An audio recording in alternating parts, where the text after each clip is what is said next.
Sa pagdilat ng iyong mga mata, isipin mo ang isang banayad na balabal ng liwanag na bumabalot sa iyong buong katawan, na tila isang banal na yakap na sumusuporta sa iyo mula pa sa iyong unang paghinga. Dama mo ang malamig na simoy ng umaga na humahaplos sa iyong mukha. Paalala na ang Diyos ay gumigising kasama mo. Binabago ang iyong kaluluwa sa bawat paghinga. Sa sandaling ito ng katahimikan, hayaang ang iyong panloob na katahimikan ang mangusap, inihahayag ang pag-aalaga ng manlilikha sa bawat detalye ng iyong bagong araw. Minamahal ko, hindi ka nag-iisa. Ang Panginoon ay nariyan, hawak ang bawat iniisip mo ng may paglalambing, kahit pa ang iyong isipan ay nagmamadali. Kaya't itaas mo ang iyong puso at hayaang ang iyong mga panalangin ay tumaas na parang banayad na musika. Iniaalay ang iyong mga hangarin at kabalisahan sa Ama. Hayaang pumasok ang kapayapaan ng Diyos sa iyong dibdib. Pinapakalma ang bawat alalahanin bago pa sumikat ang araw. Sa bawat tibok ng iyong puso, alalahanin mong kilala niya ang iyong mga lihim at nagnanais siyang lumakad kasama mo. Naway ang una mong salita ay pasasalamat para sa buhay, sapagkat bawat umaga ay isang banal na regalo, puno ng mga bagong posibilidad. Hayaang ang pag-ibig ng Panginoon ang maging unang gatong ng iyong mga iniisip, nagbibigay sigla sa bawat bagong hangarin. Dama mo ang init ng banal na presensya na nagpapalakas ng iyong lakas. Inihahanda ka para sa mga tagumpay ng araw. Sa mga sandali ng pagninilay, ang iyong kaluluwa ay nakakasumpong ng pahinga sa silungan ng kataas-taasan, ang isa na hindi kailanman pumapalya. Mahal kong kaibigan, hayaang ang pakiramdam ng seguridad na ito ay magpatibay ng iyong pananampalataya kahit bago pa man lumapat ang iyong mga paa sa lupa. Huminga ng malalim at pakinggan ang mahinahong tinig ng Espiritu. Ginagabayan ang bawat hakbang mo. Bata pa ang umaga at ang Diyos ay nagbibigay ng karunungan para sa bawat desisyong darating. Itago mo ang mga segundong ito ng kapayapaan sa iyong puso, parang angkla para sa mga unos na maaaring dumating. Naway maging magaan ngunit punong-puno ng pananampalataya ang iyong panalangin, sapagkat pinahahalagahan ng Panginoon ang bawat tapat na salita. Samantalahin mo ang sandaling ito ng pagiging malapit, kung saan walang anumang bagay ang maaaring umagaw ng iyong koneksyon sa Ama. Kilalanin mong kahit sa katahimikan, ang Diyos ay hinuhubog ang iyong pagkatao upang magpakita ng kanyang mga katangian. Magtiwala kang ang tipan ng pag-ibig na ito ay siyang susuporta sa iyo buong araw. Pinagpapala ang bawat hakbang mo. Pinalalakas niya ako gaya ng agila. Lumilipad ako ng hindi napapagod. Isaiah 40:31. Pagkatapos, dama mo ang banayad na liwanag na pumupuno sa bawat sulok ng iyong pagkatao, na tila ang araw ay sumisikat muna sa iyong puso. Hayaang ang init ng panloob na bukang liwayway na ito ay maging paalala ng palagiang yakap ng Diyos, na kailan may hindi ka iniiwan. Hayaang mangusap ang Espiritu Santo sa iyong kaibuturan, ibinubulong ang mga salitang puno ng pag-asa, higit sa iyong pag-unawa. Minamahal ko, kahit bago pa man tuluyang dumilat ang iyong mga mata, ang pag-ibig ng Ama ay bumabalot na sa iyo sa paraang walang duda ang kayang manatili.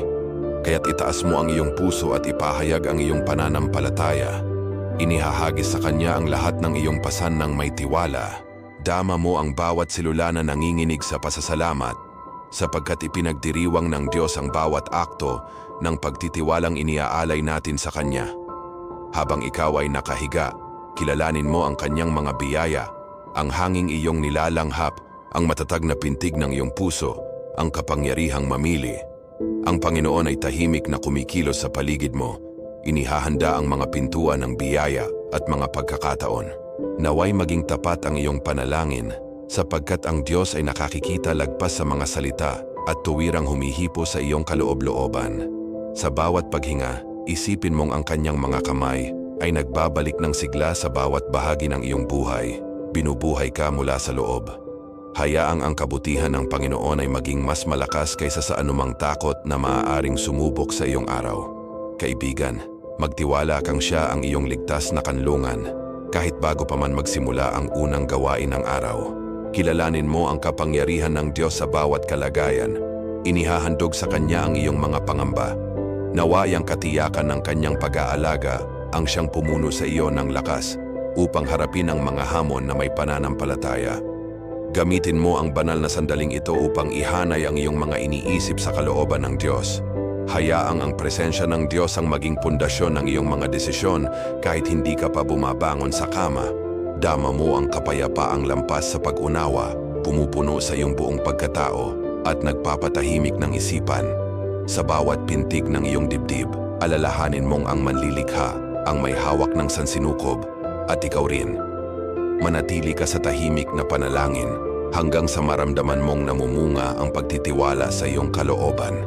Ang Panginoon ang mag-iingat sa iyo laban sa lahat ng kasamaan, iingatan niya ang iyong kaluluwa.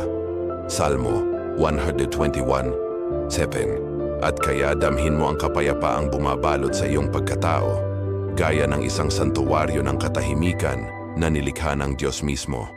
Kilalanin mong kahit sa katahimikan, siya ay gumagawa na ng mga himala para sa iyong ikabubuti, inihahanda ang iyong landas. Hayaang ang katahimikan ng umagang ito ay maging entablado ng isang taimtim na pag-uusap sa kataas-taasan. Minamahal ko, dama mo ang pintig ng banal na pag-ibig sa bawat hibla ng iyong pagkatao, paalala na ikaw ay karapat-dapat sa bawat pag-aalaga. Kaya't itaas mo ang iyong puso at ialay ang iyong araw sa Panginoon, humihingi ng biyaya, lakas at karunungan. Hayaang ang pasasalamat ang maging himig ng iyong pag-iisip, lumalampas sa anumang alalahanin. Habang nagpapahinga ka pa, isipin mong ang kanyang espiritu ay humahaplos sa bawat desisyon. Matatag na inaakay ang iyong mga hakbang. Dama mo ang banal na pagpapahid na dumadaloy sa iyong isipan. Pinupuno ito ng liwanag at layunin. Hayaang ang pananampalataya ay sumibol sa iyong kalooban, tulad ng isang walang hanggang bukal ng pag-asa. Alam ng Diyos ang kinabukasan at kagalakan niyang ibahagi ang kanyang mga plano sa mga lumalapit sa kanya sa panalangin. Alalahanin mong ang kanyang salita ay ilaw sa iyong landas, gabay sa iyong paglalakad, kahit nasa kama ka pa. Awit 119:105. Kaibigan, tanggapin mong pinalalakas ka ng manlilikha kahit bago ka pa mag-almusal. Sa bawat sandali ng pahinga, damhin mong ang kanyang presensya ay pumupuno hanggang sa pinakahuling bahagi ng iyong pagkatao. Magtiwala kang ang Panginoon ay naghahanda ng iyong tagumpay bago ka pa bumangon. Naway ang kanyang pag-ibig ang maging kalasag mo laban sa anumang pagsubok na darating.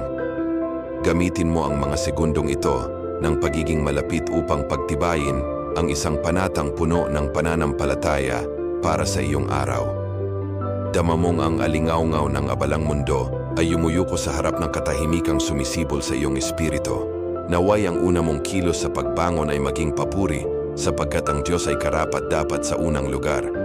Panatilihin mong buhay ang apoy na ito sa iyong dibdib, hayaang ang banal na init ang gumabay sa bawat hakbang mo. Ang Panginoon ang aking pastol, hindi ako magkukulang. Salmo 23:1. Kaibigan, naway ang sandaling ito ng panalangin ay nagpainit ng iyong puso at nagpanibago ng iyong pananampalataya.